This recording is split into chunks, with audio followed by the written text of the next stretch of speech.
अमावस्या के दिन आपको लगता है कि हमारे पूर्वजों का उद्धार नहीं हुआ, हमारे पूर्वजों का कल्याण नहीं हुआ, कहीं अधोगति में कोई चला गया है, उसका बस एक बार, रोज नहीं जरूरत है, प्रतिदिन जरूरत ही नहीं, महीने में एक बार अगर अमावस्या के दिन भी आपने चंदन के थोड़ा सा चंदन अगर मेरे देव अधिदेव महादेव को 7 स्थान पर समर्पित किया है। अशोक यहाँ पर वर्णन कर रही है, मैना धन्य और कला की कथा कर रही है। तीनों ने सनकादि ऋषियों से मांगा।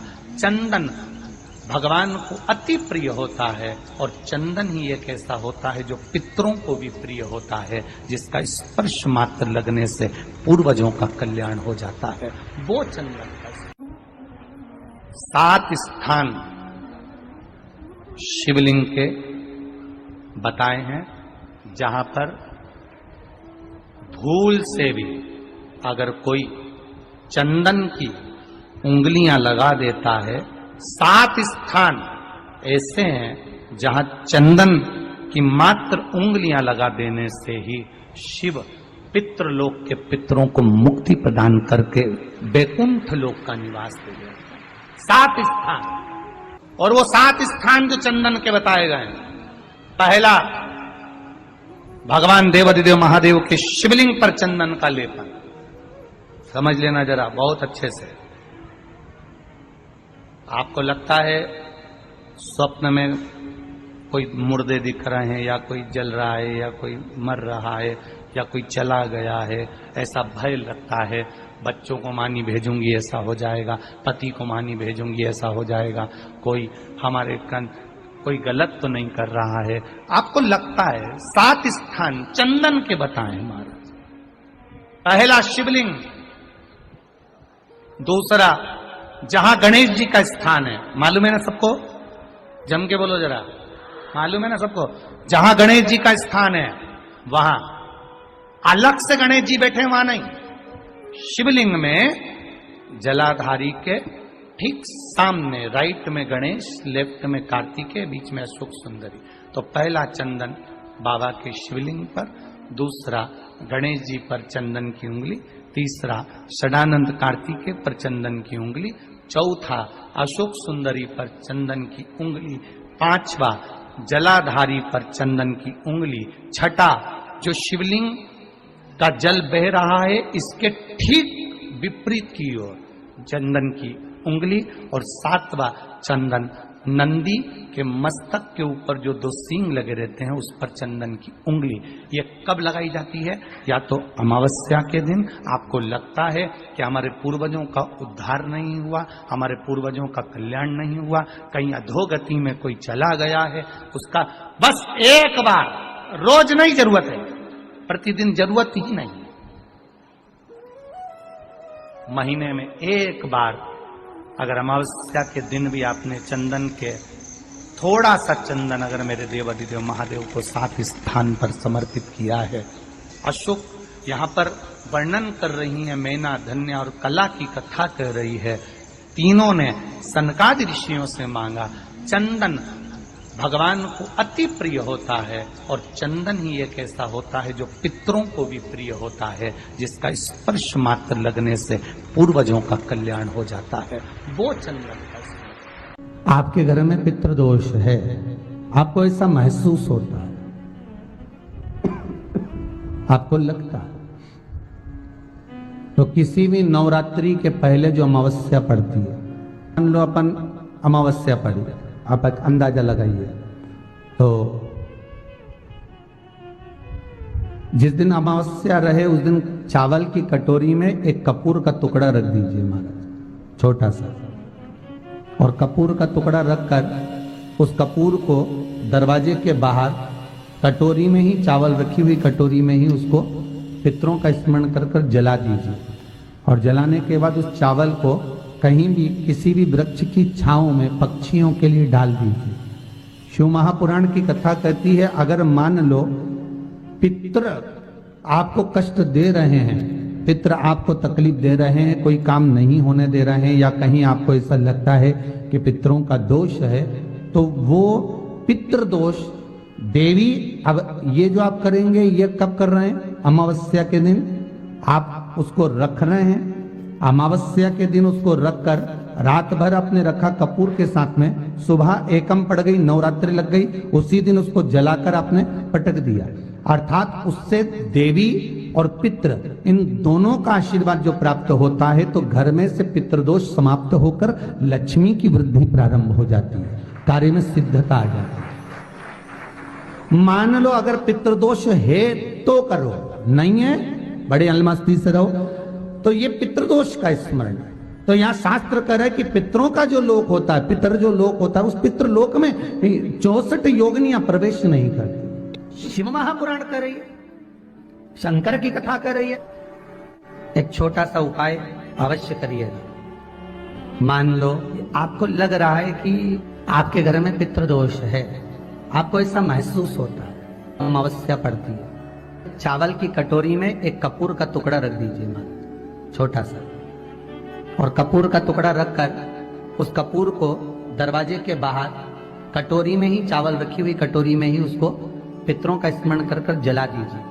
और जलाने के बाद उस चावल को कहीं भी किसी भी वृक्ष की छांव में पक्षियों के लिए डाल दीजिए। शिव महापुराण की कथा कहती है, अगर मान लो पितृ आपको कष्ट दे रहे हैं, पितृ आपको तकलीफ दे रहे हैं, कोई काम नहीं होने दे रहे हैं, या कहीं आपको ऐसा लगता है कि पितरों का दोष है, तो वो पितृदोष देवी, अब ये जो आप करेंगे ये कब कर रहे हैं? अमावस्या के दिन आप उसको रख रहे हैं। अमावस्या के दिन उसको रखकर रात भर आपने रखा कपूर के साथ में, सुबह एकम पड़ गई, उसी दिन उसको जलाकर आपने पटक दिया। अर्थात उससे देवी और पितृ इन दोनों का आशीर्वाद जो प्राप्त होता है, तो घर में से पितृदोष समाप्त होकर लक्ष्मी की वृद्धि प्रारंभ हो जाती है। अमावस्या के दिन प्रदोष काल में, प्रदोष के समय पर, प्रदोष काल में शाम के समय पर जाकर किसी भी नदी, तालाब, बावड़ी, कुआं, कहीं ना कहीं जो आपके पास में हो, वहां पर एक घी का दिया, बत्ती का मुंह दक्षिण की ओर कर कर अवश्य जला कर जाना, सारे पितृदोष समाप्त हो जाएगा। अगर नदी, तालाब, बावड़ी, कुआं नहीं है तो पीपल का वृक्ष हो या बेलपत्री का वृक्ष हो या बट का वृक्ष हो, उसके नीचे लगा दो प्रदोष काल में। पर अमावस्या के दिन लगाएं जरूर। क्यों? क्योंकि अमावस्या 16 दिन तक पितृ मृत्यु लोक में आने के बाद में भोजन ग्रहण करते हैं। अमावस्या के दिन पितृ शाम के समय प्रदोष काल में शंकर भगवान का नाम जाप कर कर नदी, तालाब, बावड़ी पर पानी पीने जाते हैं। वहां से जल का आचमन कर कर पितृ अपने लोक को चले जाते हैं प्रदोष काल के समय पर। इसलिए प्रदोष काल में जलाशय के पास में बावड़ी, कुआं, नदी, तालाब के किनारे पर दिया लगाया जाता है दक्षिण की ओर मुख कर कर बत्ती का, तो पितृ आशीर्वाद देते हुए जाते हैं कि फलो फूलो, आगे बढ़ो, उन्नति करो, तरक्की करो। ये पितरों का आशीर्वाद रहता है, पितरों का वर रहता है। आप देंगे, कुछ करा ना करा, फिर अमावस्या के दिन उस दिन दिया दक्षिण की ओर बाती का मुख कर कर। 7 स्थान ऐसे हैं जहां चंदन की मात्र उंगलियां लगा देने से ही शिव पितृलोक के पितरों को मुक्ति प्रदान करके बैकुंठ लोक का निवास दे रहे हैं। 7 स्थान, और वो 7 स्थान जो चंदन के बताए गए, पहला भगवान देवाधिदेव महादेव के शिवलिंग पर चंदन का लेपन। समझ लेना जरा बहुत अच्छे से। आपको लगता है स्वप्न में कोई मुर्दे दिख रहे हैं, या कोई जल रहा है, या कोई मर रहा है, या कोई चला गया है, ऐसा भय लगता है, बच्चों को मानी भेजूंगी ऐसा हो जाएगा। जिनके यहाँ पितृदोष होता है, काल सर्प दोष होता है, वास्तु दोष होता है, उनको ज्यादा कुछ नहीं करना होना। महाराज एक बेल का फल लीजिए, उसके अंदर का जो गुर्दा होता है, अंदर का जो भाग होता है, उसको निकाल लीजिए, और उस बेल के फल में आटा सेक कर उसमें शक्कर मिलाकर उसको उसके अंदर भरें। अमावस्या के दिन सुबह 10 बजे से पहले उसको अपने घर में घुमाने के बाद में जिसको काल सर्प दोष बताया है, पितृदोष बताया है, या वास्तु दोष का स्मरण बताया है, घर में सब दूर घुमाकर अपने परिवार का हाथ का स्पर्श कराकर पीपल के पेड़ के नीचे का खड्डा खोदकर उस बेलपत्र के उस फल को दाब दीजिए। महाराज केवल एक अमावस्या करना रहता है, पितरों के दोष से मुक्ति मिलती है और हमारे घर के कार्य सफल होना प्रारंभ हो जाता है। पति को मानी भेजूंगी ऐसा हो जाएगा, कोई हमारे कोई गलत तो नहीं कर रहा है। आपको लगता है 7 स्थान चंदन के बताएं, बाबा के शिवलिंग पर, दूसरा गणेश जी पर चंदन की उंगली, तीसरा षडानंद कार्तिकेय पर चंदन की उंगली, चौथा अशोक सुंदरी पर चंदन की उंगली, पांचवा जलाधारी पर चंदन की उंगली, छठा जो शिवलिंग का जल बह रहा है इसके ठीक विपरीत की ओर चंदन की उंगली, और 7वां चंदन नंदी के मस्तक के ऊपर जो 2 सींग लगे रहते हैं उस पर चंदन की उंगली। ये कब लगाई जाती है? या तो अमावस्या के दिन आपको लगता है कि हमारे पूर्वजों का उद्धार नहीं हुआ, हमारे पूर्वजों का कल्याण नहीं हुआ, कहीं अधोगति में कोई चला गया है, उसका बस एक बार, रोज नहीं जरूरत है, 4 दिन दुकान अच्छी चले, बाकी के समय बेचना पड़े, समझ लेना पितृदोष। घर में बच्चे चिड़चिड़े हो जाए, गलत संगति में डूब जाए, समझ लो चिड़चिड़ हो रहे हैं, पितृदोष। घर के बच्चे माता पिता का आदर न करें, सम्मान न करें, तेज आवाज में बात करें, समझ लो पितृदोष। पितृदोष मालूम पड़े। और इतने से भी अगर आप नहीं समझ सकते, परिवार का कोई एक व्यक्ति जब जब भोजन करने बैठे तब तक उसकी थाली में बाल आए, भले वो होटल में खाए तो भी बाल आ जाए, वो कहीं खाना खा रहा है तो बाल आ जाए। 8-15 दिन में, 4 दिन में, 3 दिन में, 2 दिन में, 6 दिन में आपकी थाली के भोजन में अगर बाल निकल रहा है, केश निकल रहा है, समझ लेना कि पितृ आपसे कुछ मांग रहे हैं, पितृ आपसे कुछ चाहते हैं। महाराज एक बेल का फल लीजिए। क्या लेना है? बेल का फल, बेलपत्री का जो फल होता है उसको ले लो, उसके अंदर का जो गुर्दा होता है, अंदर का जो भाग होता है उसको निकाल लीजिए, और उस बेल के फल में आटा सेक कर उसमें शक्कर मिलाकर उसको के अंदर भर लीजिए।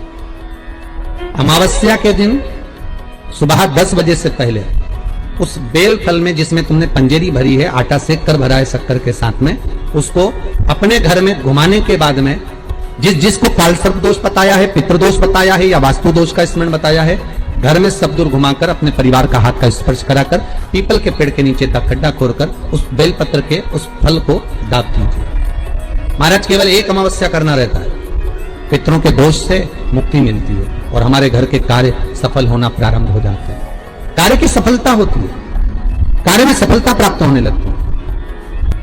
हम तो कई बार कहते हैं महाराज जी, अगर ऐसा लगे किसी औषधि को आप ले रहे हैं, मालूम पड़े कि औषधि आपको लग नहीं रही है, शिव महापुराण की कथा करेंगे, मान लो औषधि आपको नहीं लग रही, आपने औषधि बहुत दिनों से ले रहे हो, कोई दवाई, मान लो आप किसी भी दवाई को ग्रहण कर रहे हैं और वो औषधि लगी नहीं रही है, वो शरीर को लगी नहीं पा रही और आप ठीक ही नहीं हो पा रहे, 15 दिन हो गए, 8 दिन हो गए, बताओ उतना की उतना ही फेटरिना है, उतना ही उतना अपना भरा हुआ, वही की वही लीवर, वही की वही किडनी, वही की वही स्मरण, सभी कुछ वही वही है, उतने की उतना ही। बीपी भी ऊंचा नीचा चल रहा है पर लेवल में नहीं आ रहा, शुगर भी लेवल में नहीं आ रही, तो प्रयास करा करो महाराज, बेलपत्री के फल का जो गुर्दा है, अंदर का जो भाग है फल का, उसको पानी में गला लीजिए और प्रदोष कम से कम प्रदोष नहीं हो और बीमारी जरा दवाई लगी नहीं रही हो तो बिना प्रदोष के भी कर सकते हो, उसको पानी में गलाइए, आधा घंटा पानी में, जैसे आपको सुबह मंदिर जाना है 10 बजे, तो सुबह स्नान कर कम से कम 6:30-7 बजे उसको पानी में गला दीजिए और उस बेले के फल का गुर्दा से गला हुआ पानी शिव जी को ले जाकर समर्पित कर दीजिए। महाराज उस पानी में से थोड़ा सा 1 चम्मच पानी शिव जी पे चढ़ा हुआ लेकर आ जाइए।